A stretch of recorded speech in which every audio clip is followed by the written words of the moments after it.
Hi everyone, ഇന്ന് നമ്മൾ തയ്യാറാക്കാൻ പോകുന്നത് വളരെ എളുപ്പത്തിൽ നമുക്ക് തയ്യാറാക്കി എടുക്കാൻ പറ്റുന്ന ഒരു ഹെൽത്തി റിഫ്രഷിംഗ് ഡ്രിങ്ക് ആണ്. കടയിൽ കിട്ടുന്ന സിറപ്പുകൾക്ക് പകരം പ്രിസർവേറ്റീവ്സ് ഒന്നും തന്നെ ഇല്ലാതെ പ്യുവറായി നമുക്ക് വീട്ടിൽ തന്നെ തയ്യാറാക്കാം. 1 കിലോ ക്യാരറ്റ് കൊണ്ട് എത്രയോ ദിവസം വരെ ഉപയോഗിക്കാൻ പറ്റുന്ന ഒരു സൂപ്പർ സ്ക്വാഷാണിത്. കുട്ടികൾക്കും മുതിർന്നവർക്കും ഒക്കെ ഒരുപോലെ ഇത് ഇഷ്ടമാവും. സോ വീഡിയോ ഫുള്ളായിട്ട് കാണാൻ വേണ്ടിയിട്ട് ശ്രമിക്കണേ. ഇങ്ങനെ ചെയ്യുമ്പോൾ ഫ്രഷ് ആയിട്ടുള്ള ക്യാരറ്റ് തന്നെ എടുക്കാൻ വേണ്ടിയിട്ട് ശ്രദ്ധിക്കണേ. ഫ്രഷ് ആയിട്ടുള്ള ക്യാരറ്റ് അല്ലാന്നുണ്ടെങ്കിൽ അതിൻ്റെ ഷെൽഫ് ലൈഫ് കുറയാനുള്ള സാധ്യതയുണ്ട്.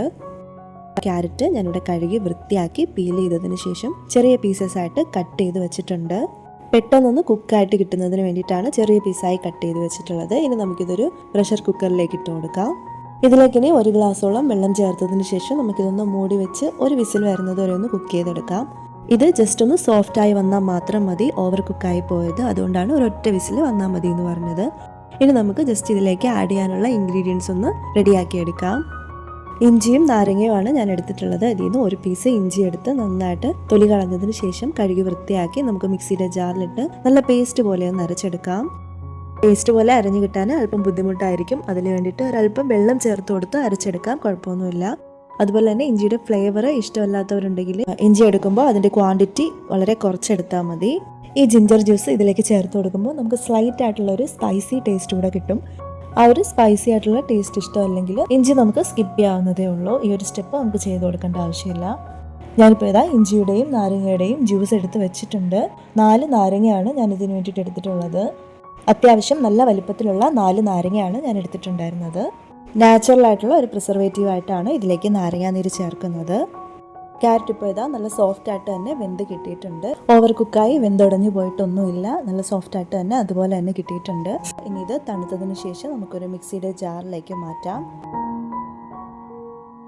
ഈ ക്യാരറ്റ് ബ്ലെൻഡ് ചെയ്തെടുക്കുന്നതിന് വേണ്ടിയിട്ട് നമ്മളിത് വേവിക്കാൻ വേണ്ടിയിട്ട് എടുത്തിട്ടുണ്ടായിരുന്ന ആ ഒരു വെള്ളം തന്നെ ചേർത്ത് കൊടുക്കാം.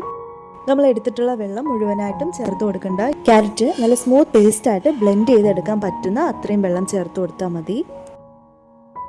ഇനി ഇത് നമുക്കൊന്ന് ബ്ലെൻഡ് ചെയ്തെടുക്കാം.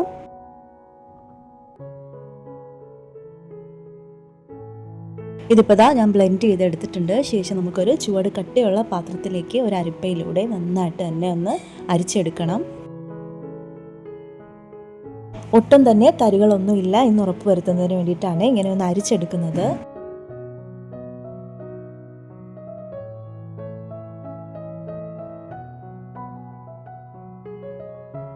ഇതിപ്പോൾ അരിച്ച് മാറ്റി വെച്ചിട്ടുണ്ട്. ഇതുപോലൊരു കൺസിസ്റ്റൻസിയിലായിരിക്കണം കിട്ടേണ്ടത്. ഇനി ഇത് ഗ്യാസ് ഓൺ ചെയ്ത ശേഷം ഒന്ന് ചൂടാക്കാനായിട്ട് വെക്കാം. ഇതൊന്ന് തിളച്ച് വരുന്നത് വരെ മീഡിയം ടു ഹൈ ഫ്ലെയിമിൽ തന്നെ കൈയെടുക്കാതെ ഇളക്കി കൊടുത്തുകൊണ്ടേ ഇരിക്കുക. ഇതിപ്പോൾ തിളച്ച് വന്നിട്ടുണ്ട്. ഇനി ഇതിലേക്ക് നമുക്ക് ഫ്ലെയിം ഒന്ന് കുറച്ച് വെച്ചതിന് ശേഷം 1 കപ്പോളം പഞ്ചസാരയാണ് ചേർത്ത് കൊടുക്കേണ്ടത്. പഞ്ചസാരയൊക്കെ നമ്മുടെ മധുരത്തിന് ആവശ്യമായിട്ട് ചേർത്ത് കൊടുക്കാവുന്നതാണ്. ഞാനിപ്പോൾ 1 കപ്പ് പഞ്ചസാര ചേർത്തിട്ടുള്ളത് ഇതിൻ്റെ പാകത്തിനായിരുന്നു. നിങ്ങൾക്ക് മധുരം അല്പം കൂടുതലായിട്ട് വേണമെന്നുണ്ടെങ്കിൽ പഞ്ചസാര ചേർക്കുമ്പോൾ അതിനനുസരിച്ച് 1/2 കപ്പ് പഞ്ചസാര കൂടെ അധികമായിട്ട് ചേർക്കാവുന്നതാണ്. പഞ്ചസാര ചേർത്ത് കഴിയുമ്പോഴേക്കും ഇതുപോലെ നന്നായിട്ട് തിളച്ച് പൊങ്ങി നന്നായിട്ട് പതഞ്ഞു വരും. ഈ പതമൊക്കെ നന്നായിട്ടൊന്ന് മാറ്റി കൊടുക്കണം. നല്ലപോലെ തിളച്ച് കുറുകി വരുമ്പോഴേക്കും ഫ്ലെയിം ഒന്ന് മീഡിയത്തിൽ നിന്നും ലോയിലേക്ക് മാറ്റി കൊടുക്കാം. ക്യാരറ്റൊക്കെ അത്യാവശ്യം നല്ലൊരു ക്വാണ്ടിറ്റിയിൽ നമ്മൾ വാങ്ങുന്ന സമയത്തൊക്കെ ഇതുപോലൊരു സ്ക്വാഷൊക്കെ തയ്യാറാക്കി വെച്ച് കഴിഞ്ഞാൽ ഒരുപാട് നാൾ നമുക്ക് ഉപയോഗിക്കാൻ പറ്റും. കടകളിൽ നിന്നൊക്കെ പ്രിസർവേറ്റീവ്സ് ഒക്കെ ചേർന്നിട്ടുള്ള സ്ക്വാഷ് വാങ്ങി ഉപയോഗിക്കുന്നതിനേക്കാളും എന്തുകൊണ്ടും 100% ബെറ്ററാണ് നമ്മൾ വീട്ടിൽ ഇതുപോലെ തയ്യാറാക്കി വെക്കുന്നത്. വൈറ്റമിൻ എയുടെ നല്ലൊരു സോഴ്സ് ആയിട്ടുള്ള ക്യാരറ്റ് നമ്മുടെ കണ്ണുകളുടെ ആരോഗ്യം മെച്ചപ്പെടുത്തുന്നതിന് സ്ഥിരമായി കഴിക്കുന്നത് വളരെയധികം നല്ലതാണ്.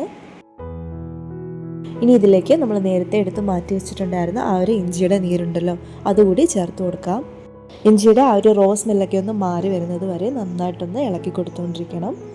ഇഞ്ചി ചേർക്കുന്നത് കൊണ്ടുള്ള ഗുണം എന്താണെന്ന് വെച്ചാൽ ഡൈജഷൻ ഇമ്പ്രൂവ് ചെയ്യാനും അതുപോലെ നല്ലൊരു ഡീറ്റോക്സ് ആയിട്ടും വർക്ക് ചെയ്യും.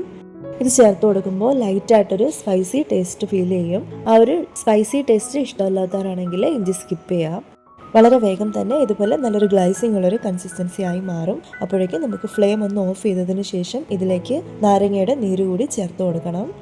ഫ്ലെയിം ഓഫ് ചെയ്തതിന് ശേഷം മാത്രമേ നാരങ്ങാ നീര് ചേർത്ത് കൊടുക്കാൻ പാടുള്ളൂ. പിന്നീട് കൈയെടുക്കാതെ ഏകദേശം 1 മിനിറ്റ് എങ്കിലും ഒന്ന് ഇളക്കി കൊടുത്തുകൊണ്ടേ ഇരിക്കണം. ഇതിപ്പോൾ റെഡി ആയിട്ടുണ്ട്. വളരെ വേഗത്തിൽ നമ്മളൊരു ക്യാരറ്റ് സ്ക്വാഷ് തയ്യാറാക്കി എടുത്തിട്ടുണ്ട്. ഇനി ഇതൊന്ന് നന്നായിട്ട് തണുത്തതിന് ശേഷം നമുക്കൊരു എയർ ടൈറ്റ് ആയിട്ടുള്ള ബോട്ടിലിൽ സ്റ്റോർ ചെയ്ത് വെക്കാം. സ്ക്വാഷ് ഉപയോഗിച്ച് ജ്യൂസ് എങ്ങനെയാണ് തയ്യാറാക്കി എടുക്കുന്നതെന്ന് കാണിക്കാം. ഞാനിപ്പോൾ ഒരു ഗ്ലാസ് ജാറിലേക്ക് ഐസ് ക്യൂബ്സും അതുപോലെ തന്നെ ഒരു 3 ടേബിൾ സ്പൂണോളം സ്ക്വാഷും ചേർത്ത് കൊടുത്തിട്ടുണ്ട്. ഇനി ഇതിലേക്ക് നമുക്ക് ആവശ്യത്തിനുള്ള വെള്ളം ചേർത്ത് നന്നായിട്ടൊന്ന് മിക്സ് ചെയ്തെടുത്താൽ മാത്രം മതി. നമ്മുടെ ജ്യൂസ് ഇവിടെ റെഡി ആയിട്ടുണ്ട്. ഇതിനോടൊപ്പം ചിയാ സീഡോ ബേസിൽ സീഡോ അല്ലാന്നുണ്ടെങ്കിൽ ഫ്രഷ് മിൻറ്റോ ഇതൊക്കെ നമ്മുടെ ഇഷ്ടാനുസരണം ചേർത്ത് സെർവ് ചെയ്യാവുന്നതേ ഉള്ളൂ. ഇങ്ങനെ എളുപ്പത്തിൽ നമുക്ക് വീട്ടിൽ തന്നെ ക്യാരറ്റ് സ്ക്വാഷ് തയ്യാറാക്കി സ്റ്റോർ ചെയ്ത് വെക്കാവുന്നതേ ഉള്ളൂ. ഈ വീഡിയോ നിങ്ങൾക്ക് ഇഷ്ടമായെങ്കിൽ ലൈക്ക് ചെയ്യാനും ഷെയർ ചെയ്യാനും മറക്കല്ലേ. പുതിയ റെസിപ്പീസിന് വേണ്ടിയിട്ട് എൻ്റെ ചാനൽ ഒന്ന് സബ്സ്ക്രൈബ് ചെയ്ത് വെക്കാനും തൊട്ടടുത്തുള്ള ബെല്ലൈക്കൺ പ്രസ് ചെയ്ത് ഓൾ എന്നുള്ള ഓപ്ഷൻ എനേബിൾ ചെയ്ത് വെക്കാനും മറക്കല്ലേ. നെക്സ്റ്റ് നിങ്ങൾക്ക് യൂസ്ഫുൾ ആവുന്ന മറ്റൊരു വീഡിയോ ആയിട്ട് കാണുന്നത് വരയ്ക്കും താങ്ക് യു ഫോർ വാച്ചിങ്.